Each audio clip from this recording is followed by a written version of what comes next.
How to change your payment method on the Google Play Store. This quick tutorial will show you exactly how to update, add, or manage your payment methods in just a few simple steps. First, open the Google Play Store on your phone. Once you're on the home screen, tap your profile picture in the top right corner. From the menu that appears, select Payments and Subscriptions. Then tap Payment Methods. Here, you'll see all the payment options currently linked to your Google Play account. If you want to add a new credit or debit card, tap Add Credit or Debit Card. Now enter your card details manually, or use the scan option if it's available.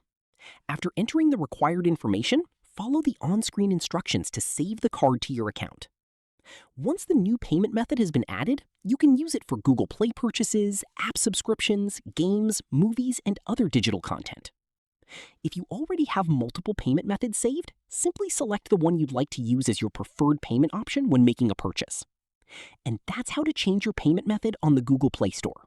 If this tutorial helped you, don't forget to like the video and subscribe for more Google Play Store tips and Android tutorials.